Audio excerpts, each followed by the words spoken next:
Bom dia para você. Você dormiu bem? Você tem pensado nos estudos que temos feito juntos a cada manhã? Você tem se tornado missionário de Deus para passar avante essa mensagem? A prova de que realmente fomos tocados pelo poder de Deus é a mudança de vida e o desejo que outros conheçam a verdade que acabamos de descobrir. Passe avante, fale com todo mundo. Eu tenho certeza absoluta que Jesus está preparando o mundo para a volta dele e agora é a última mensagem que o mundo vai ouvir. Eu vou orar com você. Santo Deus e amado Pai, louvado seja o teu nome, pela oportunidade que tu nos dás de saber destas coisas agora e de estarmos envolvidos na mensagem e ao repasse dessa mensagem para os outros teus filhos. Em nome de Jesus, nos abençoe agora ao estudarmos. Amém. O seu programa A Tocha está começando.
Continuei olhando, diz o profeta Daniel, até que foram postos uns tronos e o ancião de dias se assentou.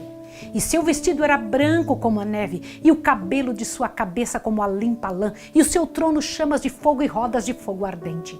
Um rio de fogo manava e saía diante dele, milhares de milhares o serviam, milhões de milhões estavam diante dele. Assentou-se o juízo e abriram-se os livros. Daniel 7, 9 e 10. Assim foi apresentada a visão do profeta, um grande e solene dia em que o caráter e vida dos homens passariam em revista perante o juiz de toda a terra, e cada homem seria recompensado segundo as suas obras. O ancião de dias é Deus, o Pai. Diz o salmista, antes que os montes nascessem, ou que tu formastes a terra e o mundo, sim, de eternidade a eternidade, tu és Deus. Salmos 90, verso 2. É Ele, fonte de todo ser e de toda lei, que deve presidir o juízo, e seus santos anjos, como ministros e testemunhas, em número de milhares e milhões de milhões, assistem a este grande tribunal. E eis que vinha nas nuvens do céu um como filho do homem, e dirigiu-se ao ancião de dias, e o fizeram chegar até ele, e foi-lhe dado todo o domínio e honra e o reino, para que todos os povos, nações e línguas o servissem. O seu domínio é um domínio eterno, que não passará. Daniel 7, 13 e 14. A vinda de Cristo aqui descrita não é a segunda vinda à terra. Ele vem ao ancião de dias no céu para receber o domínio, a honra e o reino, os quais lhe serão dados ao final de sua grande obra de mediador. É essa vinda e não seu segundo advento à terra que foi predita na profecia como devendo ocorrer ao terminarem os 2.300 dias, em 1844. Assistido por anjos celestiais, nosso grande sumo sacerdote entra no lugar santíssimo e ali comparece à presença de Deus a fim de entregar os últimos atos de seu ministério em prol do homem, a saber, a realizar a obra do juízo de investigação e fazer expiação por todos os que se verificarem com direito aos benefícios desta mediação, deste juízo, dessa expiação que ele fez. Eu vou ler para você a respeito disso para que seu coração se encha, como era o cerimonial típico na época do povo de Israel. Você já parou para pensar que várias destas informações do Antigo Testamento têm por objetivo nos explicar o que acontecia no céu? Era como se estivesse explicando para nós em audiovisuais o que acontecia no céu. Deixa eu te ler para você. No cerimonial típico, somente os que tinham vindo perante Deus em confissão e arrependimento, e cujos pecados, por meio do sangue da oferta para o pecado, eram transferidos para o santuário, é que tinham parte na cerimônia do dia da expiação. Você se lembra disso? Se você não sabe do que eu estou falando, volte a estudos anteriores. Você precisa compreender essa parte tão importante. As pessoas que iam na frente do santuário, levar ali um cordeiro, só tinham seu pecado resolvido quando era transferido de si mesmo o seu pecado para o cordeiro e do cordeiro para o santuário. Você tem que pensar sobre isso. Deixa eu continuar aqui. Olhe bem. Assim, no grande dia da expiação final e do juízo investigativo, os únicos casos a serem considerados são os do povo professo de Deus. O julgamento dos ímpios constitui obra distinta e separada e ocorre em ocasião posterior. É tempo que comece o julgamento pela casa de Deus. E se primeiro começa por nós, qual será o fim daqueles que são desobedientes ao Evangelho? 1 Pedro 4,17. Portanto, lá no céu, os primeiros a serem julgados são a casa de Deus. Tá bem? Agora veja isso que eu vou dizer para você agora. Os livros de registro no céu, nos quais estão relatados os nomes e ações dos homens, devem determinar a decisão do juízo. Diz o profeta Daniel, assentou-se o juízo e abriram-se os livros. O escritor de Apocalipse, descrevendo a mesma cena, acrescenta, abriu-se outro livro, que é o da vida, e os mortos foram julgados pelas coisas que estavam escritas nos livros, segundo as suas obras. Isso está em Apocalipse 20, verso 12. O livro da vida contém os nomes de todos os que já entraram para o serviço de Deus. Jesus ordenou aos seus discípulos, alegrai-vos antes por estarem os vossos nomes escritos nos céus. Isso está em Lucas 10, verso 20. Paulo fala de seus fiéis cooperadores, cujos nomes estão nos livros da vida, Filipenses 4:3. Daniel, olhando através dos séculos para um tempo de angústia qual nunca houve, declara que se livrará o povo de Deus, todo aquele que se achar inscrito aonde? No livro. E João no Apocalipse diz que apenas entrarão na cidade de Deus aqueles cujos nomes estão escritos no livro da vida do Cordeiro, Daniel 12:1 e Apocalipse 21:27. Há um memorial escrito diante de Deus, no qual estão registradas as boas ações dos que temem ao Senhor e para os que se lembram do seu nome. Isso está em Malaquias 3:16. Suas palavras de fé, seus atos de amor, acham-se registrados no céu. E Neemias a isso se refere quando diz, Deus meu, lembra-te de mim e não risques as beneficências que eu fiz à casa de meu Deus. Neemias 13:4. Ele sabia de um livro que ele pede para não riscar o que ele tinha feito. No livro memorial de Deus, toda ação de justiça se acha imortalizada. Ali, toda tentação resistida, todo mal vencido, toda palavra de eterna compaixão que se proferir, acham-se fielmente historiados.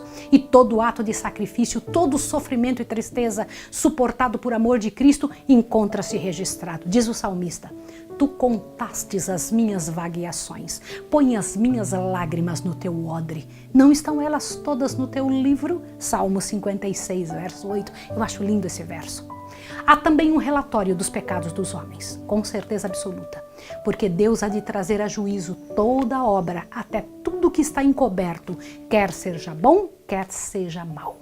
De toda palavra ociosa que os homens disserem, hão de dar conta no dia do juízo, disse o Salvador. Por tuas palavras serás julgado, e por tuas palavras serás condenado. Eclesiastes 12:14 e Mateus 12:36 e 37. Os propósitos e intuitos secretos aparecem no infalível registro, pois Deus trará à luz as coisas ocultas das trevas e manifestará os desígnios do coração. 1 Coríntios 4:5. Eis que está escrito diante de mim, diz o Senhor, as vossas iniquidades e juntamente as iniquidades de vossos pais, diz o Senhor. Isaías 65:6 e 7. A obra de cada homem passa em revista perante Deus e é registrada pela sua fidelidade ou infidelidade. Ao lado de cada nome nos livros do céu estão escritos com terrível exatidão toda má palavra, todo ato egoísta, todo dever não cumprido, todo pecado secreto, juntamente com toda artificiosa hipocrisia. Imaginem isso, irmãos, nada passa desapercebido a Deus. Advertências ou admoestações enviadas pelo céu e que foram negligenciadas, momentos desperdiçados, oportunidades não aproveitadas, influência exercida para o bem ou para o mal, juntamente os seus resultados de vasto alcance. Tudo é historiado pelo anjo relator. Tudo. Quando fala tudo, é tudo mesmo, irmãos.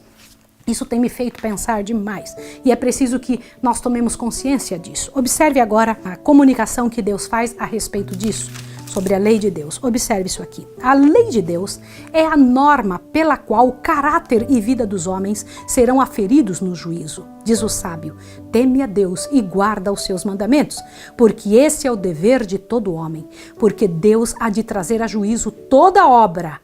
O apóstolo Tiago admoesta seus irmãos: assim falai e assim procedei, como devendo ser julgados pela lei da liberdade. Tiago 2:12. Isso me tem me feito pensar.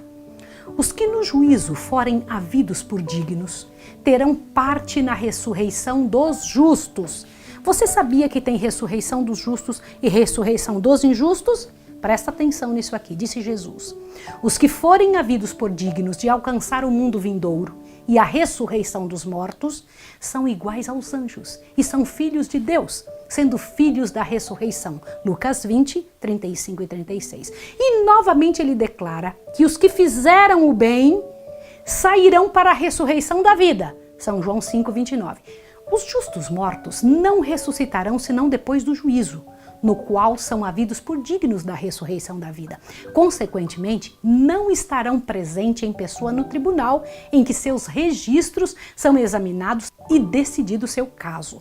Agora, observe que eu preciso te explicar uma coisa. Nós não vamos estar lá, irmãos, quando o nosso nome for chamado. Quem é que aparece por nós? O nosso advogado.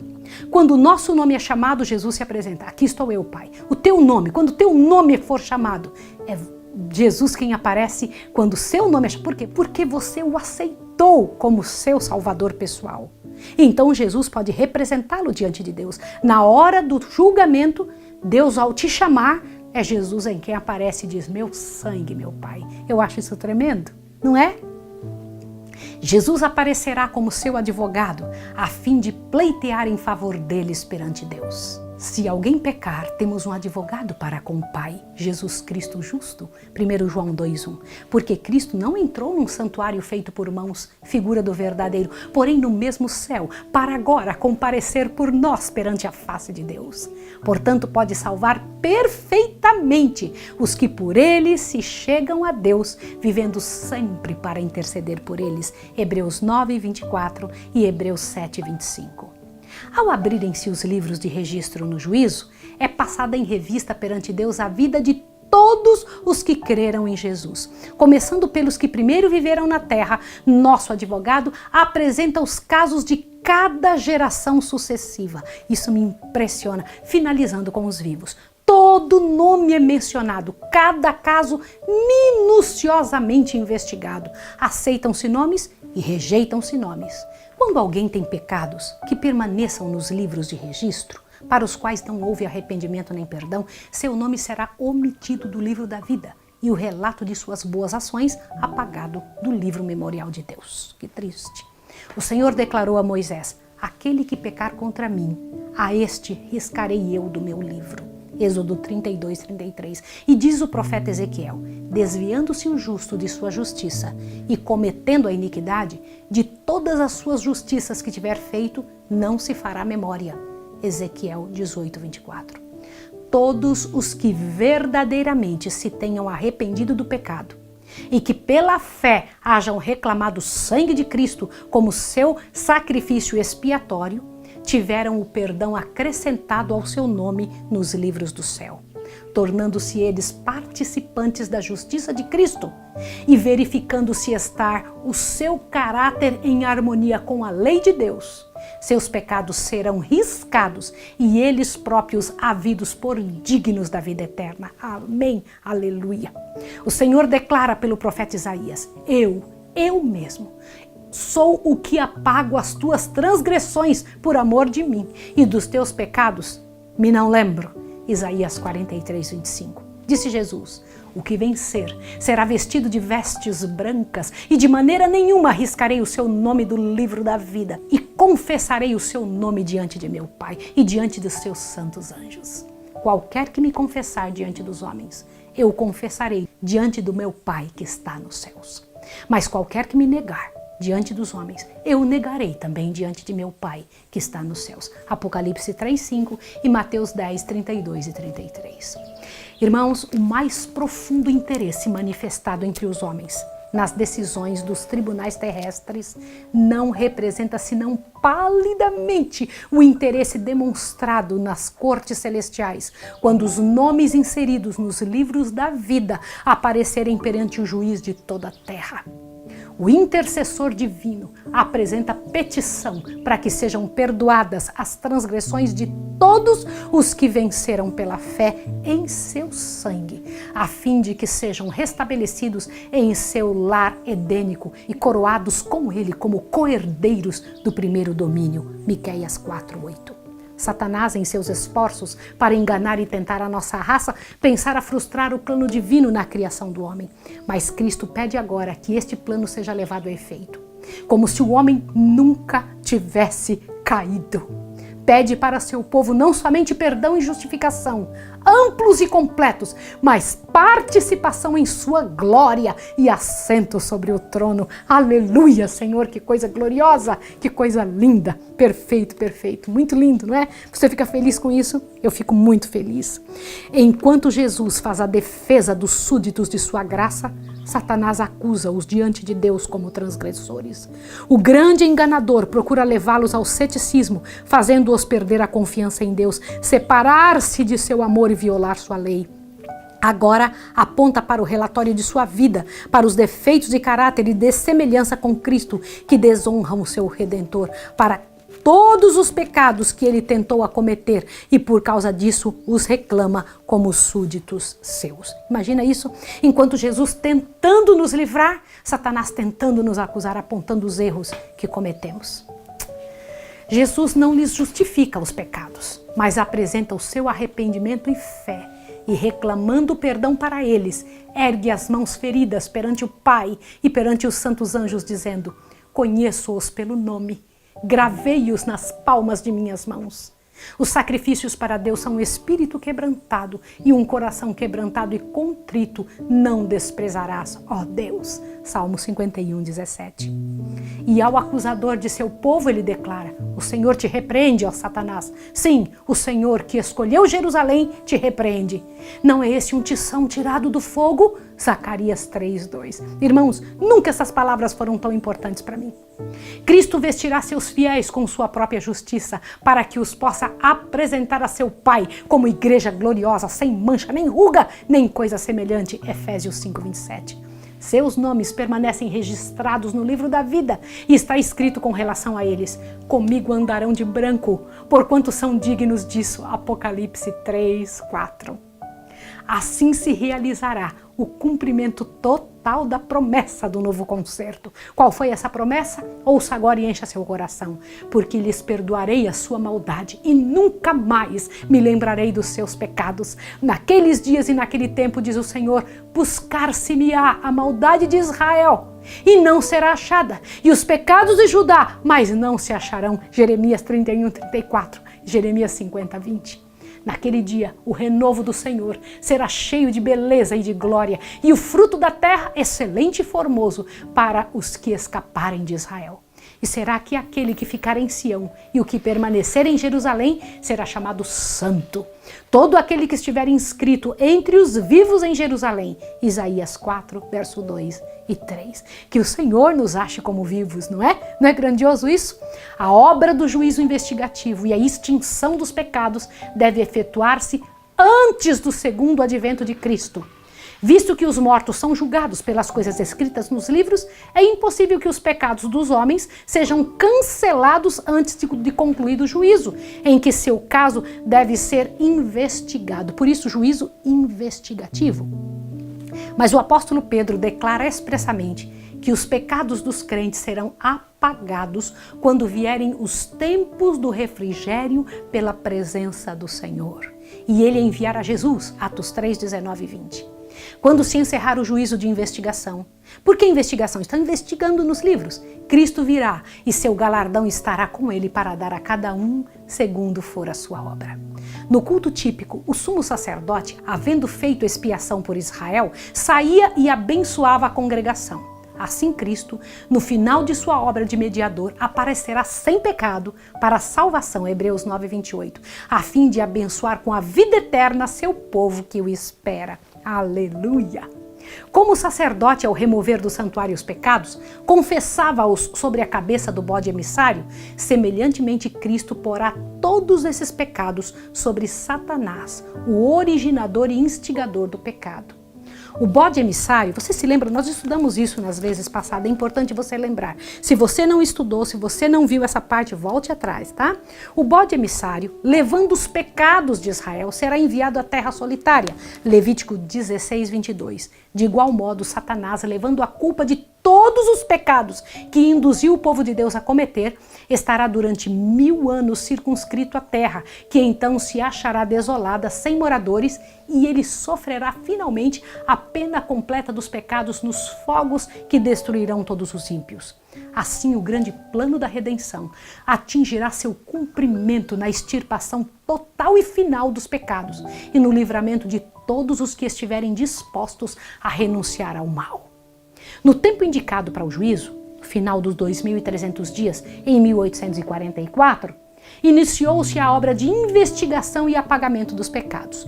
Todos os que já professaram o nome de Cristo serão submetidos àquele exame minucioso. Tanto os vivos como os mortos devem ser julgados pelas coisas escritas nos livros, segundo as suas obras. Não esquece essa parte, tá bom? Mas pecados de que não houve arrependimento e que não foram abandonados não serão perdoados nem apagados dos livros de registro, mas ali permanecerão para testificar contra o pecador no dia de Deus. Ele pode ter cometido más ações à luz do dia ou nas trevas da noite, elas, porém, estavam patentes e manifestadas àquele com quem temos que nos haver. Anjos de Deus testemunharam cada pecado, registrando-os nos relatórios infalíveis. O pecado pode ser escondido, negado, encoberto ao pai, à mãe, à esposa, aos filhos e aos companheiros. Ninguém, a não ser os seus autores culpados, poderão saber, né? Agora, ninguém poderá alimentar a mínima suspeita da falta. Ela, porém, jaz descoberta perante os seres celestiais. As trevas da noite mais escura, os segredos de todas as artes enganadoras, não são suficientes para velar o conhecimento do Eterno a um pensamento que seja. A um só pensamento de uma pessoa. Deus tem um relatório exato de toda conta injusta, de todo negócio desonesto. Não se deixa enganar pela aparência de piedade. Não comete erros em sua apreciação do caráter. Os homens podem ser enganados pelos que são de coração corrupto, mas Deus penetra todos os disfarces e lê a vida íntima. É assim que Deus faz, ele vai no fundo da alma. Quão solene é esta consideração! Dia após dia, que passa para a eternidade, traz a sua enorme porção de relatos para os livros dos céus. Palavras uma vez faladas e ações uma vez praticadas nunca mais se podem retirar. Os anjos têm registrado tanto as boas como as más. Nem o mais poderoso guerreiro pode revogar a relação dos acontecimentos de um único dia sequer. Nossos atos, palavras e mesmo os nossos intuitos mais secretos, tudo tem o seu peso ao decidir-se nosso destino para a felicidade ou para a desdita. Ainda que esquecidos por nós, darão seu testemunho para justificar ou condenar. Às vezes podemos até ter esquecido alguma coisa, mas lá no céu não tem como esquecer. Deixa eu lhe mostrar mais um detalhe. Preciso que você veja isso aqui agora, para que você possa compreender a seriedade destas palavras. Olha só. Assim como nos traços da fisionomia são reproduzidos com precisão infalível sobre a polida chapa fotográfica, assim o caráter é fielmente delineado nos livros do céu. Todavia, quão pouca solicitude é experimentada com referência àquele registro que deve ser posto sobre o olhar dos seres celestiais. Se fosse possível, afastar o véu que separa o mundo visível do invisível e os filhos dos homens contemplassem um anjo registrando toda a palavra e ação que eles deverão novamente encontrar no juízo, quantas palavras que diariamente se proferem ficariam sem ser faladas e quantas ações sem serem praticadas. Ah, se nossos olhos vissem que de tudo que falamos e fazemos teremos que dar conta. No juízo será examinado o uso feito de cada talento. Como empregamos nós o capital que nos foi oferecido pelo céu? Receberá o Senhor a sua vinha, aquilo que é seu, com juros? Empregamos nós as faculdades que nos foram confiadas nas mãos, no coração e no cérebro para a glória de Deus e bênção do mundo? Como usamos nosso tempo, nossa pena, nossa voz, nosso dinheiro, nossa influência? Que fizemos por Cristo na pessoa dos pobres, dos aflitos, na pessoa dos órfãos, das viúvas? Deus nos fez depositários de sua santa palavra. Que fizemos com a luz e a verdade que se nos deram para tornar os homens sábios para a salvação? Nenhum valor existe na mera profissão de fé em Cristo. Unicamente o amor que se revela pelas obras é considerado genuíno. Contudo, é unicamente o amor que, à vista do céu, torna de valor qualquer ato.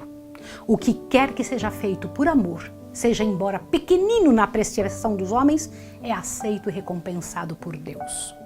O oculto egoísmo humano permanece manifesto nos livros dos céus. Existe o relato de deveres não cumpridos para com semelhantes, do esquecimento dos preceitos do Salvador. Ali verão quantas vezes foram cedidos a Satanás o tempo, o pensamento, a força, os quais pertenciam a Cristo. Triste é o relato que os anjos levam para o céu. Seres inteligentes, seguidores, professos de Cristo, estão absortos na aquisição de posses mundanas ou de gozo de prazeres terrenos. Dinheiro, tempo e força são sacrificados na ostentação e condescendência próprias. Poucos, porém, são os momentos dedicados à prece, ao exame das Escrituras, à humilhação da alma e à confissão de cada pecado cometido. Satanás concede inúmeros planos para nos ocupar a mente. Você sabia disso? Ele fica correndo, tentando fazer coisas para que ela não se detenha no próprio trabalho com que deveremos estar mais bem familiarizados. O arqui-enganador odeia as grandes verdades que apresentam um sacrifício expiatório e um todo-poderoso mediador. Isso é muito sério. Sabe que para ele tudo depende de desviar a mente. Deve desviar a mente de Jesus e de sua verdade. Se ele conseguir fazer isso, ele ganhou essa pessoa. Os que desejam participar dos benefícios da mediação do Salvador não devem permitir que coisa alguma interfira com o seu dever de aperfeiçoar a santidade no temor de Deus. As preciosas horas, em vez de serem entregues ao prazer, à ostentação ou à ambição de ganho, devem ser dedicadas ao estudo da palavra da verdade, da grande tocha, com fervor e oração. O assunto do santuário e do juízo de investigação deve ser claramente compreendido pelo povo de Deus. Todos necessitam para si mesmos de conhecimento sobre a posição e obra de seu grande sumo sacerdote. Irmãos, por isso esse estudo. Aliás, ser-lhes-á impossível exercerem a fé que é essencial nesse tempo ou ocupar a posição que Deus lhes deseja confiar. Cada indivíduo tem uma alma a salvar ou perder. E eu preciso comentar uma coisa com você.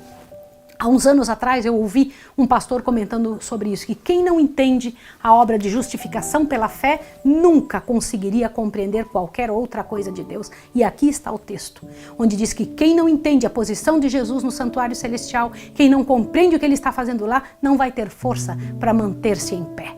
Que coisa interessante, né? Cada indivíduo tem uma alma a salvar ou a perder. Cada qual tem um caso pendente no tribunal de Deus. Cada um há de defrontar face a face o grande juiz. Quão importante é, pois, que todos contemplem muitas vezes a cena solene em que o juízo se assentará e os livros se abrirão, e em que, juntamente com Daniel, cada pessoa deve estar na sua sorte nos fins dos dias. Todos os que receberam luz sobre esses assuntos devem dar testemunho das grandes verdades que Deus lhe confiou. O santuário no céu é o próprio centro da obra de Cristo em favor dos homens. Diz respeito a toda alma que vive sobre a terra. Patenteia-nos o plano da redenção, transportando-nos mesmo até ao final do tempo e revelando o desfecho triunfante da controvérsia entre a justiça e o pecado. Irmãos queridos, é da máxima importância que todos investiguem acuradamente estes assuntos e possam dar resposta a qualquer que lhe peça a razão da esperança que neles há. Isso é muito importante. Percebe, meu irmão, que a intercessão de Cristo no santuário celestial em prol do homem é tão essencial ao plano da redenção como foi sua morte sobre a cruz. Pela sua morte, iniciou essa obra, para cuja terminação ascendeu ao céu depois de ressurgir. Pela fé, devemos penetrar ao interior do véu, onde nosso precursor entrou por nós, Hebreus 6:20. Ali se reflete a luz da cruz do Calvário. Ali podemos obter intuição mais clara dos mistérios da redenção. A salvação do homem se efetua a preço infinito para o céu. O sacrifício feito é igual ao mais amplo requisito da violada lei de Deus. Jesus abriu o caminho para o trono do Pai e por meio de sua mediação pode ser apresentado a Deus o desejo sincero de todos os que a Ele se achegam com fé. Glória ao nome de Jesus. Olha só, agora presta atenção o que acontece com quem encobre as transgressões. Olha só o que o Senhor Deus diz. O que encobre as suas transgressões nunca prosperará, mas os que as confessa e deixa alcançará misericórdia. Provérbios 28:13. Se os que escondem e desculpam faltas pudessem ver como Satanás exulta sobre eles, como escarnece de Cristo e dos santos anjos pelo procedimento deles, apressar-se-iam a confessar seus pecados e deixá-los. Por meio dos defeitos de caráter, Satanás trabalha para obter o domínio da mente toda e sabe que se esses defeitos forem acariciados, será bem-sucedido. Portanto, está constantemente procurando enganar os seguidores de Cristo com seu fatal engano de que lhes é impossível vencer. Mas Jesus apresenta em seu favor suas mãos feridas, seu corpo moído e declara a todos os que desejam segui-lo: a minha graça te basta. Aleluia, louvado seja o nome de Deus. Amém. Tomai sobre vós o meu jugo e aprendei de mim, que sou manso e humilde de coração, e encontrareis descanso para as vossas almas, porque o meu jugo é suave e o meu fardo é leve. Ninguém, pois, considere incuráveis os seus defeitos. Deus dará fé e graça para vencê-los. Amém, aleluia. Vivemos hoje no grande dia da expiação. O cerimonial típico, enquanto o sumo sacerdote fazia expiação por Israel, exigia-se que todos afligissem em sua alma pelo arrependimento do pecado e pela humilhação perante o Senhor, para que não acontecesse serem extirpados dentre o povo. De igual modo, todos quanto desejem seja seu nome conservado no livro da vida, devem agora, nos poucos dias de graça que nos restam, afligir a alma diante de Deus em tristeza pelo pecado e em arrependimento verdadeiro. Deve haver um exame do coração profundo e fiel. O espírito leviano e frívolo, alimentado por tantos cristãos que se dizem cristãos, deve ser deixado. Há uma luta intensa diante de todos os que desejam subjugar as más tendências que insistem no predomínio. A obra de preparação é uma obra individual. Não somos salvos em grupos. A pureza e devoção de um não suprirá a falta dessas qualidades em outro. Embora todas as nações devam passar em juízo perante Deus, examinará ele o caso de cada indivíduo com um exame tão íntimo e penetrante como se não houvesse outro ser na terra. Cada um deve ser provado e achado sem mancha ou ruga ou coisa semelhante. Solenes são as cenas ligadas à obra final da expiação. Momentosos os interesses nela envolvidos. O juízo que agora se realiza no santuário celestial. Que grande, irmãos! Há muitos anos essa obra está em andamento. Breve, ninguém sabe quão breve passará ela aos casos dos vivos. Na augusta presença de Deus, nossa vida deve passar por exame. Atualmente, mais do que em qualquer outro tempo, importa a toda alma atender à admoestação do Salvador. E qual foi essa admoestação? Vigiai e orai, porque não sabeis quando chegará o tempo. Marcos 13:33. Se não vigiares, virei a ti como um ladrão, e não saberás a que hora sobre ti virei. Apocalipse 3:3. Quando se encerrar a obra do juízo de investigação, o destino de todos terá sido decidido, ou para a vida ou para a morte. O tempo de graça finaliza pouco antes do aparecimento do Senhor nas nuvens dos céus. No Apocalipse, prevendo aquele tempo, declara: quem é injusto, faça injustiça ainda. Quem está sujo, suje-se ainda. E quem é justo, faça justiça ainda. E quem é santo, seja santificado ainda. E eis que cedo venho, e o meu galardão está comigo para dar a cada um segundo a sua obra. Apocalipse 22:11 e 12. Os justos e os ímpios estarão ainda a viver sobre a terra em seu estado mortal. Estarão os homens a plantar e a construir, comendo e bebendo, todos inconscientes de que a decisão final, irrevogável, foi pronunciada no santuário celestial. Antes do dilúvio, depois que Noé entrou na arca, Deus o encerrou ali e excluiu os ímpios. Mas durante 7 dias o povo, não sabendo que seu destino se achava determinado, continuou em sua vida de descuido e de amor aos prazeres, zombando das advertências sobre o juízo iminente. Assim, diz o Salvador, será também a vinda do Filho do Homem. Mateus 24, verso 39. Silenciosamente, despercebida como ladrão à meia-noite, virá a hora decisiva que determinará o destino de cada homem, sendo retraída para sempre a oferta de misericórdia ao homem culpado. Vigiai, pois, para que, vindo de improviso, não vos ache dormindo. Marcos 13, 35 e 36. Perigosa é a condição dos que, cansando-se de vigiar, volvem às atrações do mundo. Enquanto o homem de negócios está absorto em busca de lucros, enquanto o amante de prazeres procura satisfazer os mesmos, enquanto a escrava da moda está a arranjar os seus adornos, pode ser que naquela hora o juiz de toda a terra pronuncie a sentença: pesado foste na balança e achado em falta. Daniel 5, 27. Meus irmãos, vocês entenderam a seriedade deste tempo? Compreenderam como é sério isso que estamos lendo no livro Grande Conflito? Compreenderam como tanta gente precisa entender isso? Irmãos, estamos exatamente nos últimos segundos da finalização do juízo investigativo. Chegou a hora de colocar a nossa vida em dia e hoje é o dia. Eu quero orar por você e por mim nesse sentido. Querido Deus e amado Pai, tenha misericórdia de nós. Trabalhe conosco, Senhor, o máximo que Tu puderes, em nome de Jesus. Não permita que tenhamos paz até e termos entregue nossa vida nos Teus pés, nas Tuas mãos. Em nome do Senhor Jesus. Amém. Que Deus abençoe você e até amanhã, quando estudaremos juntos o capítulo número 29. Por que é que existe o sofrimento? Deus abençoe você e até amanhã.